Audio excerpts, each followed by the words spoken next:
Welcome to the Life Curation Podcast. I'm your host, Andrina Tisi. Together, we will explore thoughts, inspirations, and conversations that feed our soul, spark the mind, and nourish the body. Thank you so much for being here to learn and grow and for walking this journey called life with me.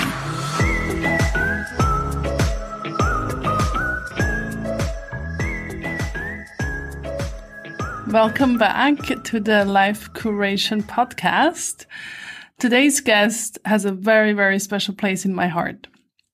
Karin Hagelin is certified grief recovery specialist and certified in EFT Tapping.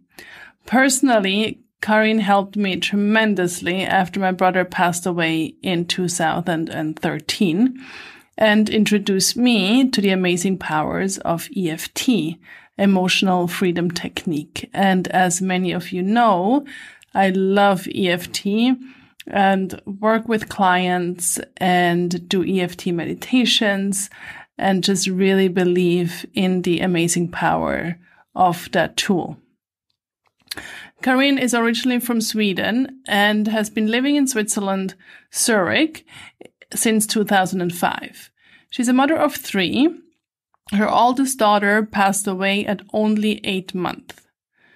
Today, we are talking about the different aspects of grief and when we can feel grief besides when somebody we love passes away, especially also what is happening worldwide this year with COVID. Karin shares some amazing insight and tips what we can do to support ourselves and others. I really hope you will enjoy our conversations and please feel free to share it with anyone that you think could benefit and find comfort in it. So with no further ado, let's listen in.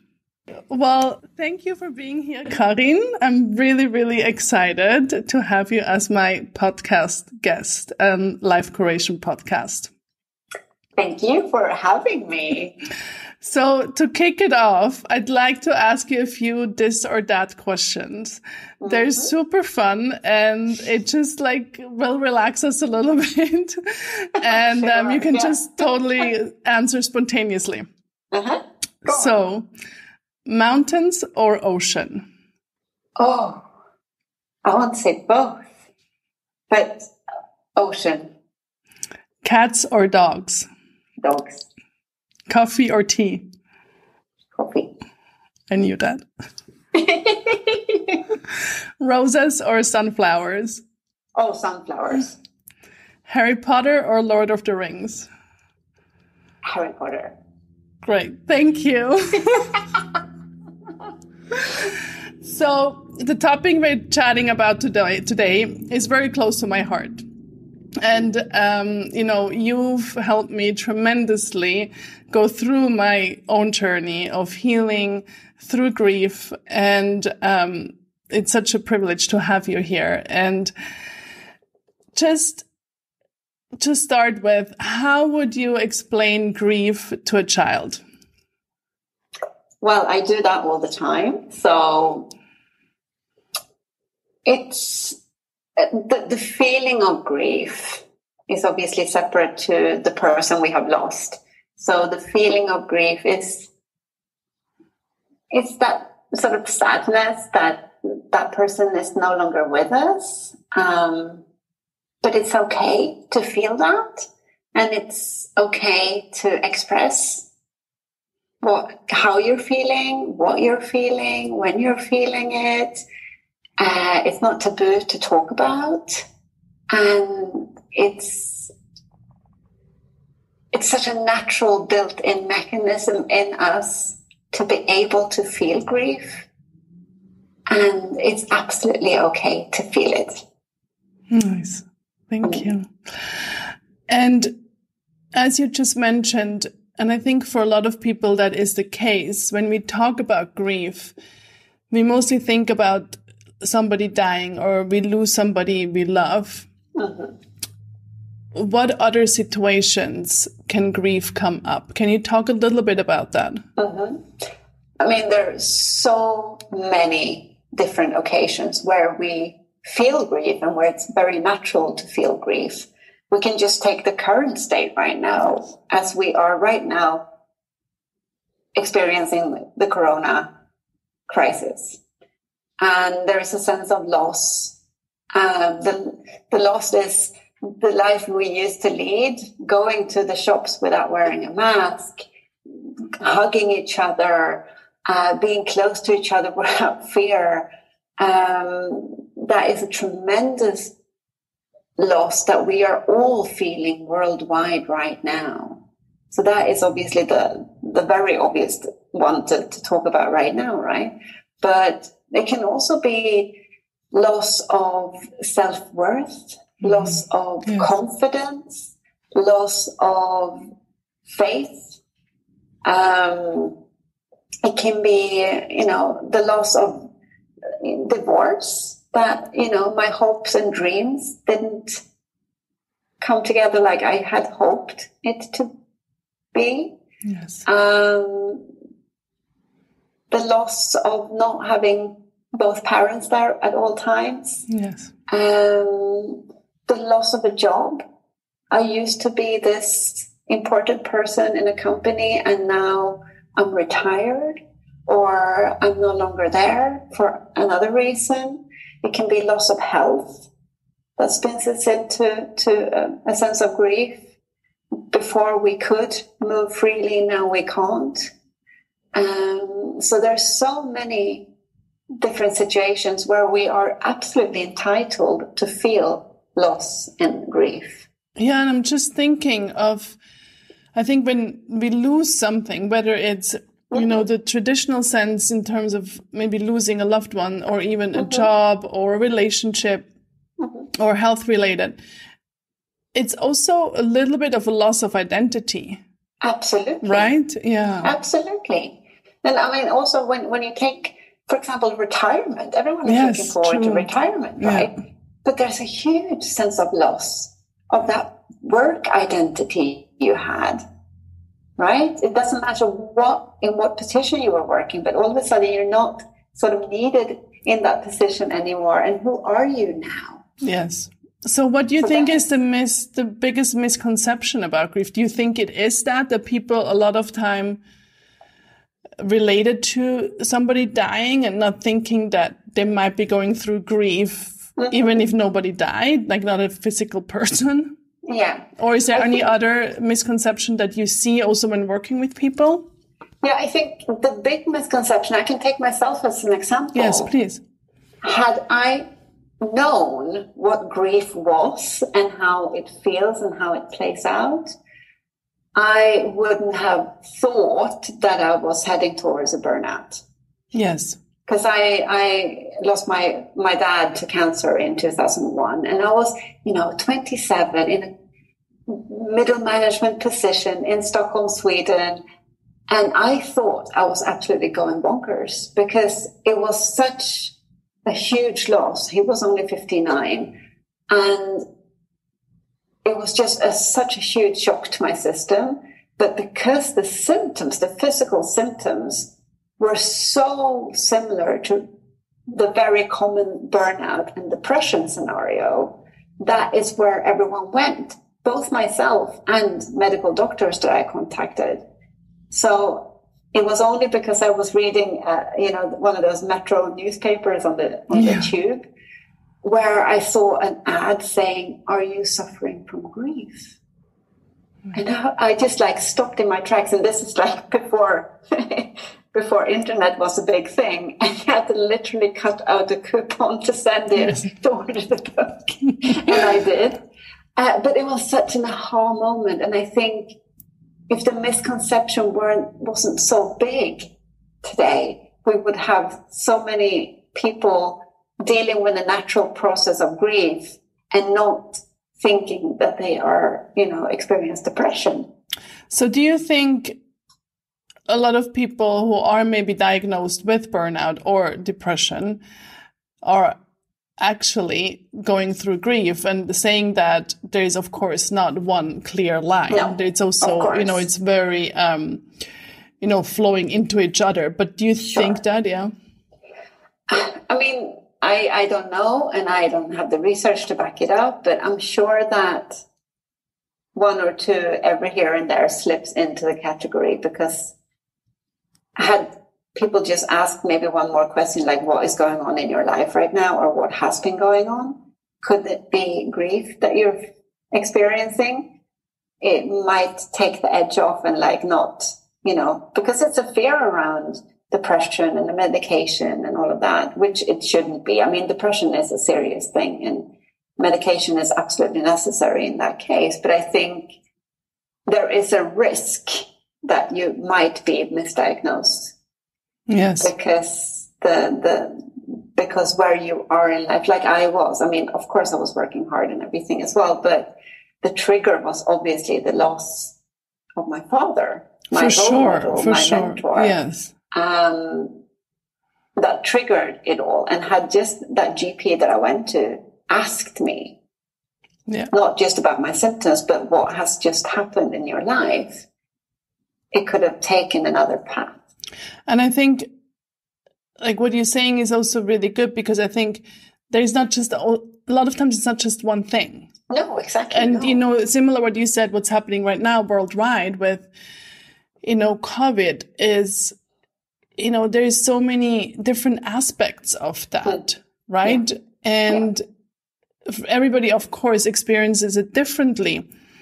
But I do think people are caught off guard and with surprise of certain feelings and what's happening internally, maybe also within relationships, and relationships may also change through all that, and jobs change, and like you said, maybe also the loss of freedom, right? I think that's a huge one. And again, what you said about the physical contact, that's big for me, right? Like I live by myself, and not having that carefree contact with my friends, right? It's different, right?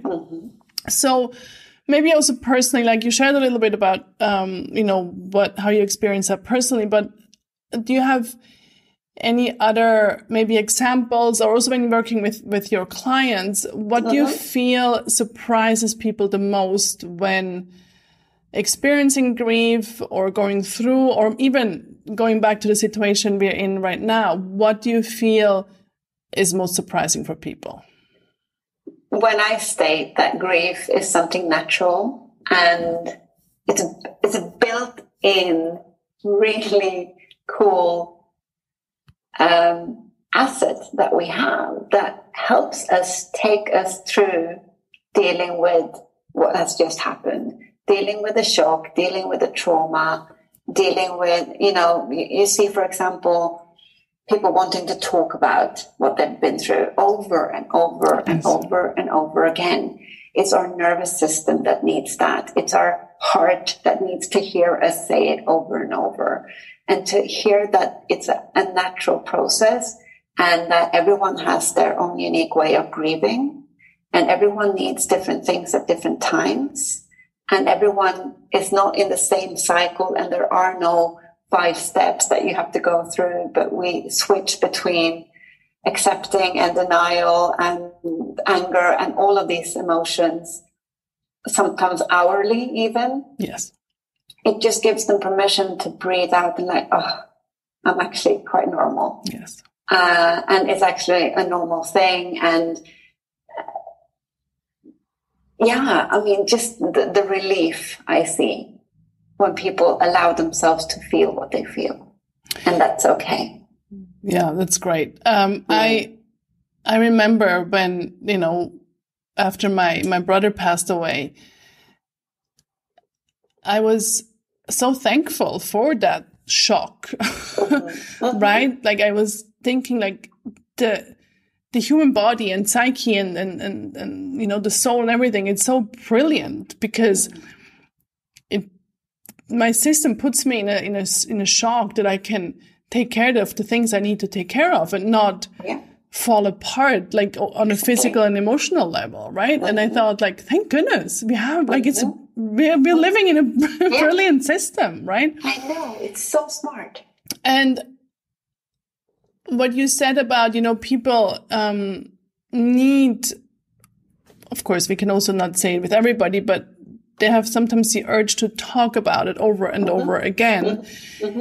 Is that also, because I do feel a lot of people feel that when they hear somebody going through something, whether that's somebody dying, maybe losing their job, even divorce, whatever it may be, I think a lot of people don't really know how to react, what to do. And then what can happen is that they don't do anything. Yeah. Right. And yes. I've also, with my stories, a lot of people felt that insecurity in people of saying like, well, but you're okay. Are you okay talking about it? Right.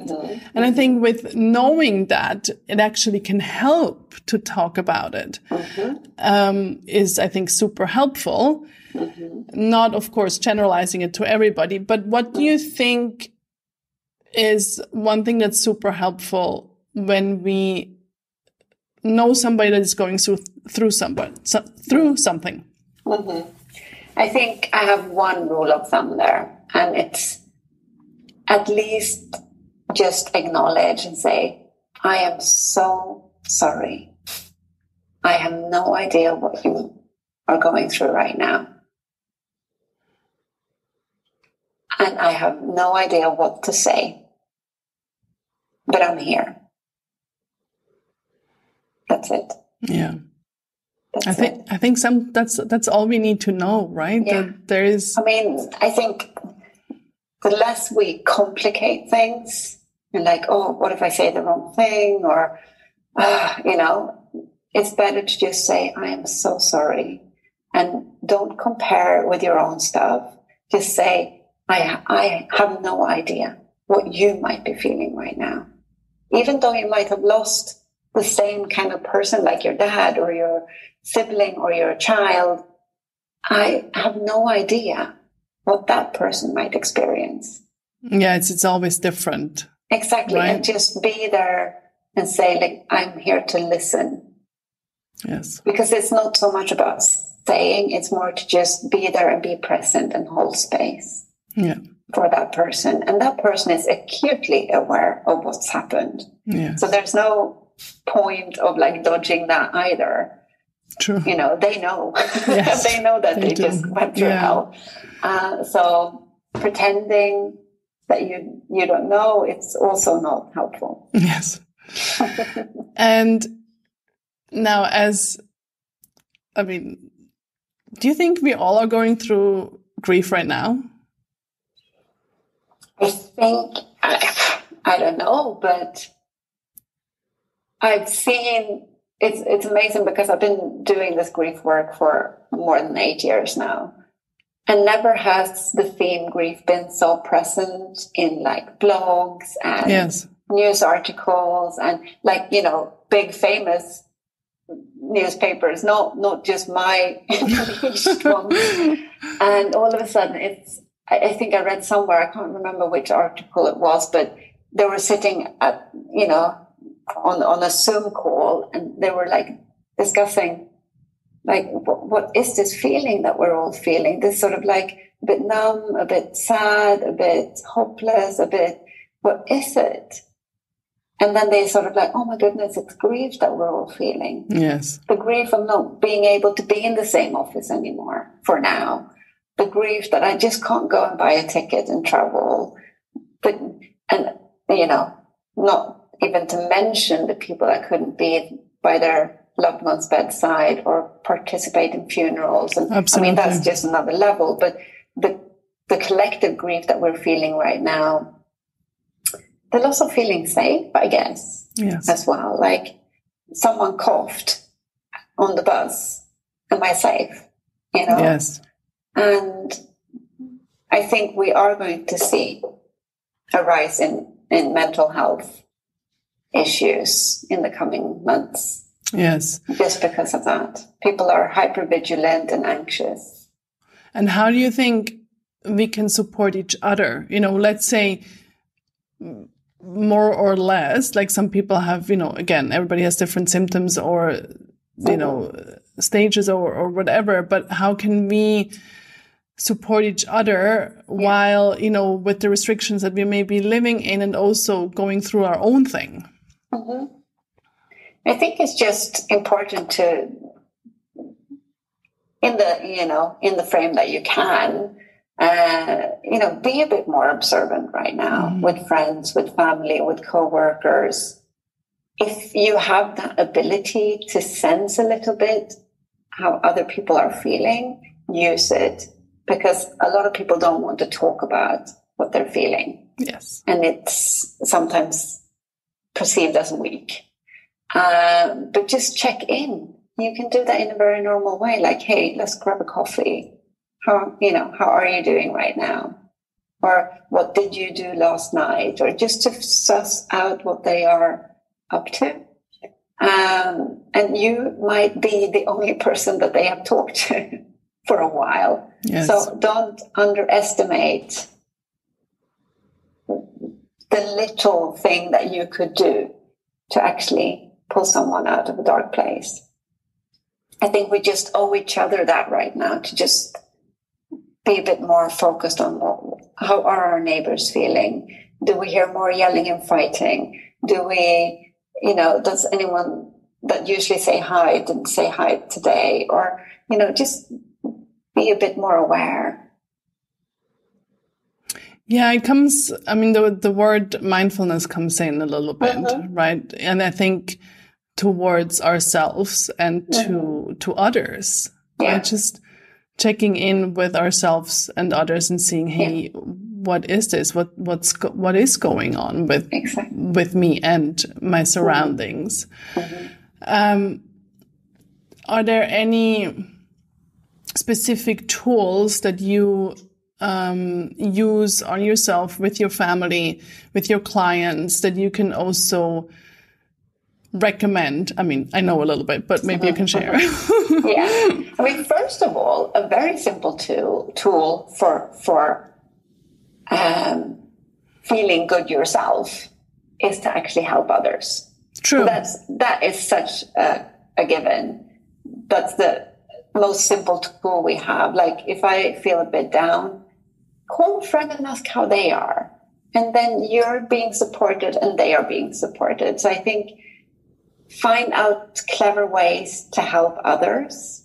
Like, write a card to the next door neighbor who is in her 80s and like, hi, I'm here if you need any groceries or anything, because that makes us feel good. That's a super easy tool. Another tool that I use all the time, which I write about and talk about all the time, is obviously EFT tapping. Yes. Emotional freedom technique. It's an acupressure point technique, and I know you do that too. Yeah. Because of you. It's so super helpful in order to regulate our nervous system when we are absolutely in panic mode ourselves, because it doesn't even need you to believe that it will work or not work, because the impulses to the fight-flight part of the brain will go anyway, regardless. And when you tap these points on yourself, and there are tons of videos out there, and I'm sure we can put a link on as well. Please. When you do that, you are also reducing cortisol, the stress hormone cortisol, in your bloodstream. So you can even stand and tap and yell, I don't even believe in this. And the cortisol will reduce regardless. So that is really helpful. It's like putting your life vest on. So you don't have to be dragged under the waves, but you can sort of bob along, even though it's a bit hellish at the time. But at least you have some sort of a floating aid. And I use that. I have a 10-year-old and a 12-year-old at home, and they've been using tapping since they were like 3. So it's a really super helpful tool for test anxiety, to physical pain, to general anxiety, to stress, whatever. So that is also a super helpful tool that you have at hand at all times, because no one needs to supervise it or do it for you. You can just take your fingers and do some tapping on yourself.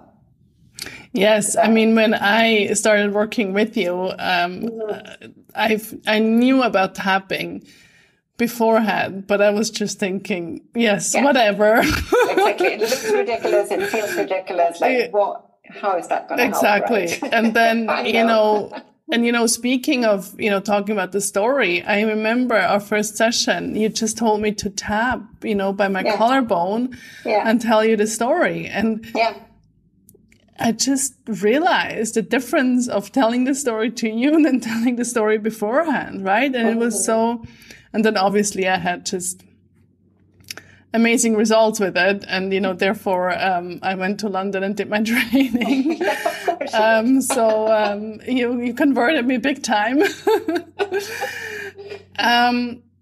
That's good. Any other tools that you can think of that you think are helpful? I mean, I'm no pro at all with mindfulness, but I mean, we practice that all the time, I guess, anyway. I mean, just to be mindful and take note, because I think when we are in that space of mindfulness and really like, I feel my breathing, I feel my heartbeat, you will also start getting to know your feelings. True. And I don't know if you have seen this movie, but I always recommend people to see the movie Inside Out. It's a kids' Pixar movie. It's an animated movie. I've not seen it. 5 characters living in a girl's brain who's 12. And then you have anger and joy and sadness and disgust and I think anxiety, and how they team play there up in the brain. And obviously there's a storyline. It's such a cleverly made movie. But it's about, all these emotions are helping us in some way or another. It's just that in some societies today, we mark them as good or bad, which is not true. Yes. Anger propels us to action. Sadness makes us reach out for help. Joy, it's just joy. Like it's just a lovely feeling, and you're together with people and experiencing that. And anxiety is also okay. It makes you learn and face your fears and do it anyway. It's just such a clever movie, and that's what I keep on telling my clients as well. Like, the more you try and resist a certain emotion, the more it's going to persist. Yes. And all of a sudden you have anger, sadness, grief, anxiety yelling on full volume. And that can express itself in like physical pain, like chronic pain, this blurry state that people find themselves in when they are, just a depressed state, not depression, but a depressed state. It's like nothing is really fun. Or it can be like excess anger, like you're just furious all the time, and you're yelling at people all the time, and you're not, being a good sport about things. I mean, all of these things, and just sort of getting to know your feelings and getting to know that they are not there to harm you. They're not dangerous. And the more you can start playing with them instead of pushing them away, the better it's going to be for you as well. And like, okay, I'm feeling anger right now. What do I need? What can I do right now? What resources can I pull out?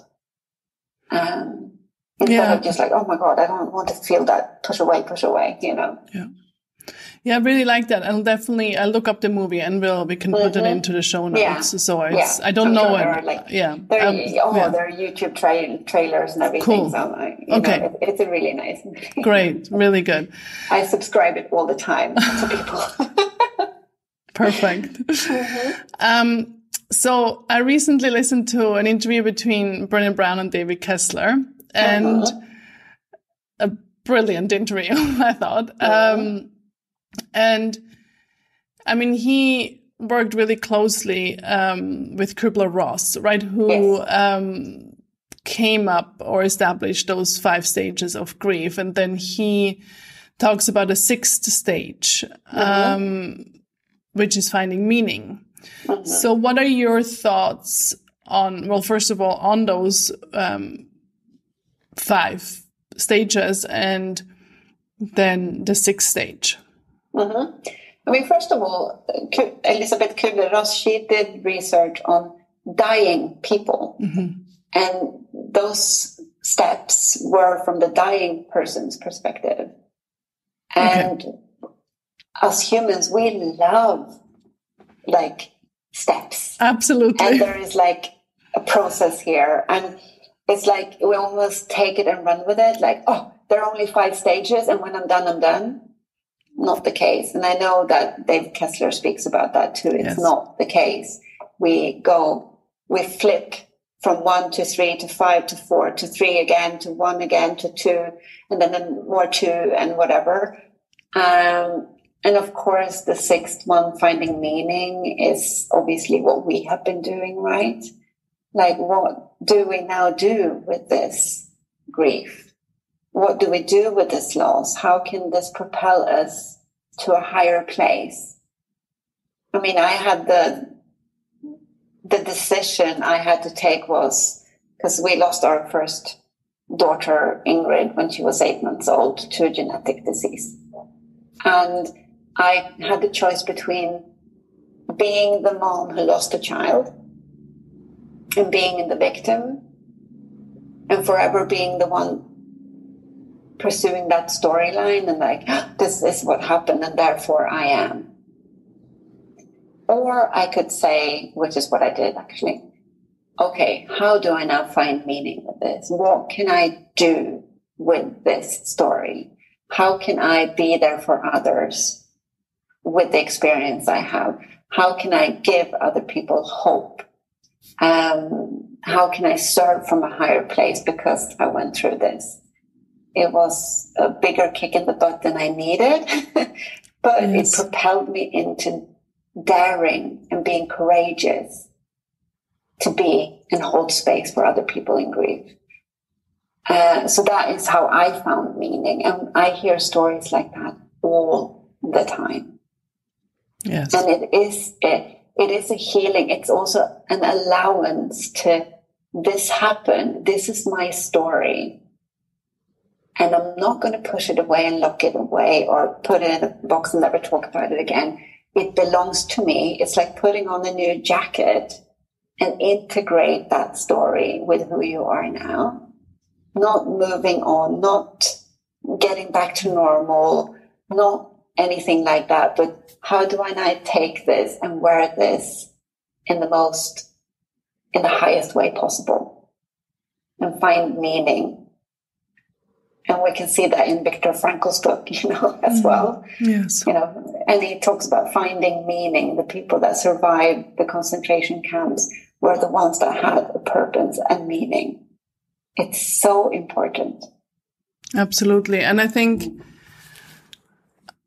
I see it, I do work now with people too who go through certain losses, and one of the things is that I realize for myself too, and I witness it, whether it's just, seeing people or in more of my closer circles, is that there's no way around it, right? It's like I've witnessed people, starting to cry of something that happened like 60 years ago, right? Yeah, exactly. And obviously not judging that, but just noticing that grief doesn't have a timeline. No, not at all. Right? And there can be moments where something with thought we, quote unquote dealt with, suddenly, is more present again. And I think that's okay too, right? And I think then comes back to what you said early on about it's okay to feel that. Yeah, exactly. Right? Exactly. Yeah. I usually have people picturing one of those bathing balls that the kids play with in the water, those big ones. And you press it underwater. Yes, that's a good image, yes. And it stays underwater as long as you press. Takes a lot of energy, but it stays underwater. Mm-hmm. The minute you let go of that ball, what does it do? It flies back up in your face, up into the air, right? Yes. It doesn't matter if you've stood there 5 minutes, 10 days, 4 years, 20 years, 60 years. The minute you let go or something trigger you to let go, like a new event, it flies right back up. And only then do you realize how much energy you have been using to push it down. And when that new thing happens that catalyzes, like, okay, now it's the time to deal with this, you know, then you realize how much energy you get back from not having to push down that old ball. I love that image. That's such a great visual to think of. Yeah, that's really great.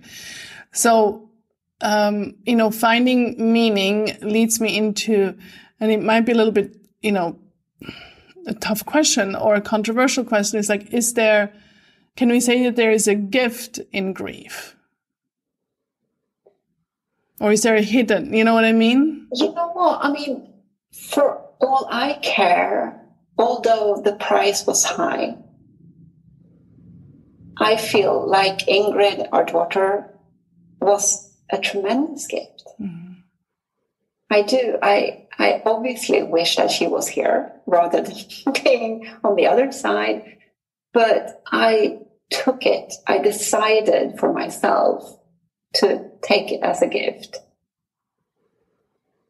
I suffered through it. I'm no miracle person at all. I was down in the dumps. But the minute I made that decision, that's when things started to light up again. So, although I'm not too keen on the everything happens for me for a reason thing, is more that, okay, life happened and it was crap, but what do I now do with it? Do I turn it into a gift with ribbons, or do I continue, or do I see it as a grindstone that drags me down? Yeah, it's beautiful. I think it's a beautiful way to come to a close. And you so graciously offered for all the listeners for a free discovery session with you. Yes. So that's amazing. Thank you so much. And so we'll obviously put all the information also in the show notes, but where can people find you? Well, I have a website, of course, which is karinhagelin.ch, and you can see the spelling in the link. Yes. But about the discovery session, if you feel that you have something that you want to discuss, if you want to learn about EFT tapping, if you just want to, you're curious to just have someone to spar with and to, you know, brainstorm with, if it's grief that you are experiencing or what you have been through, this discovery session is like, it's, you know, it's a 45 to 60 minutes where we can just look at what's happening, and I can teach you how we tap and how you can use it at home, and, you know, teach you a few hacks. And it's really just an offering. It doesn't need to be you signing up or anything. It's really, I'm just there to give that service, and I'm just happy to be there for those who need. Thank you so much. To do that. So it really is an offering, nothing else. That's great. Thank you so much. And last but not least, we are on the Life Curation podcast, and life curation means how all aspects of our life are creatively intersected and influenced by each other. Life curation is about connecting the dots and that the whole beautiful artwork of our life can emerge. So do you have a life curation quote or a mantra or a life motto that you feel is a guide for you? I'd rather, it's so difficult, but I think it's just, you know, it sounds so corny, but it's this, you know, the seize the day that comes up. Just see every day and every hour as a gift. Like, what can I do today? Or what do I need today? Who can I help today? How can I be of service today? because tomorrow might look different again, and not be so hung up on 5-year plans and 10-year plans and whatever and life goals, but really like, what do I need right now? Or who needs me right now? I think about that a lot when I wake my kids up in the morning. I mean, they should be old enough to wake up by their own alarms, but I just like, this is such a precious moment when I can just lie next to them for 5 minutes and just wake them up gently. Beautiful. And how long will I be able to do that? You know, I just take that moment, and maybe tomorrow will look different. But Beautiful. just do those little things in your everyday life, and not just focus on the big trips or the big plans, or also look at what you have in front of you right now, which I'm sure many realize during this lockdown as well. Like, what do I have around me? What brings me pleasure here where I am right now? That's beautiful. Thank you so much, Karin, for thank you, coming on to the podcast and to have this open and also vulnerable conversation with me. So we'll put all the information into the show notes where they can find you. Thank you. Thank you, Andrina. Thank you so much. Thank you so much for tuning in to the Life Curation Podcast. I would love to hear your takeaway from this episode and what little thing you can do to start to curate your life. Fitting to today's topic, I really want to tell you about the free EFT package, including an introductory video as well as a guided session to tap into self-love. I recorded these during a live workshop, and I'm thrilled to make them accessible to you. These videos are in Swiss German. You can simply go to andrinatz.com/resources or find the link in the show notes below. If you enjoyed this episode, feel free to send it to your friends and family members or whoever you think could benefit. Personally, this is how I get a lot of my inspiration and discover new information when I see something on social media or a friend sends it to me directly. And of course, a stellar review over on iTunes and those magic 5 stars mean the world to me. Thank you so much for being part of Life Curation.